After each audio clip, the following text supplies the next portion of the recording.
My name is Mary Ann Duke, and I'm in my friend's kitchen in my best suit because this gets the best lighting. It's another overcast day in D.C., February 25th, 2015. On Friday the 27th, my petition for interference with parental rights and intentional infliction of emotional distress is going to be reviewed in the Supreme Court. Prior to that, this petition, which was my visitation petition, which had a big, thick amount of attachments, was denied because I used 8.5 by 11 paper because I wasn't considered a pauper December 19th. And they mailed them all back to me from the Supreme Court in these boxes. 3 boxes here, priority mail. I got them on the 23rd back. Merry Christmas, right? Anyway, on January 12th, they denied my second petition for interfering with my right to see my child and allowed me to be a pauper. So it continues on because the rehearing petition is until Friday. I've only seen my little girl, Isabel Duke, in this picture from 2007. That's the last time all of us were together as a family, my 3 other children and her. She's my youngest from my ex-boyfriend. Her father and I didn't marry. And I've only seen her 75 hours in the last 8.5 years. I had to sign over custody to her father under complete duress, and what every non-custodial parent should know is never do anything under duress. And if you do it, you can go back on it, and I learned that in the last year doing these petitions, that word duress helps you. I should have fought that status 10 years ago, but I didn't know that.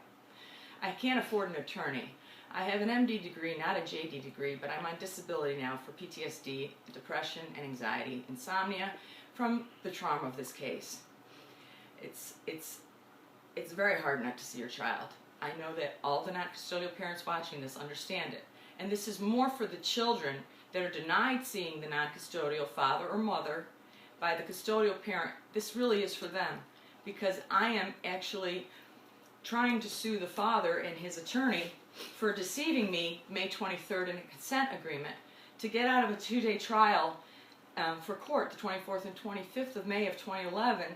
And they deceived me into signing a consent agreement with all this visitation, and then he just signed 2 work contracts May 25th and moved her to Florida in July, and I haven't seen her since.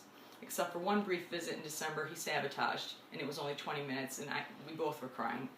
So that's like 4 years almost of no contact. The only reason the Montgomery County Circuit Court took my visitation away the end of December 12, a year and a half later, they gave him the right to move to Florida, and they said, oh, by the way, you can't have visitation anymore, because non-custodial parents do not have equal constitutional rights. We do not have equal constitutional parental rights. It says right in my reading and in the back of my petition that a parent's constitutional challenge to a state court's deprivation of parental rights, which $120,000 worth of attorney's fees got me nowhere in the state of Maryland. And in the state of Maryland, if you're a man, you can molest your child and still see her, but my visitation was taken away, and my child was denied a second psychiatric opinion and also therapeutic access, seeing her in a psychiatrist's office, which is what I've wanted to do with her since 2007. So for 8 years, she's denied a right to a second opinion. I'm told that she's afraid of her psychiatrist, which is nuts, and afraid of me, and we have to see each other sparingly with a police officer. It's actually nuts, just because I have a couple DUIs. I never hurt anybody. I never had anyone in the car with me. I've never done anything to my children to hurt them.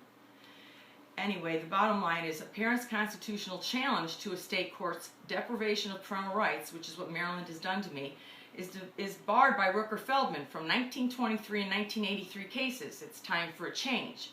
They're founded on the rationale that only the U.S. Supreme Court has jurisdiction to review the judgments of state courts. If the Supreme Court only hears 1% of its petitions, how does one ever get any justice? And how does a child ever get any justice if she's not allowed to sue for the tort, intentional infliction of emotional distress, for which I got disability, and I've also had my parental rights inhibited? I ask every non-custodial parent to stay in touch with me on MaryAnnDukeMD.com. All of these petitions will be uploaded within 48 hours, hopefully, by a friend of mine, because I'm Mariannosaurus Rex, and I can't do a thing on the computer, and all of this work has been torture at best.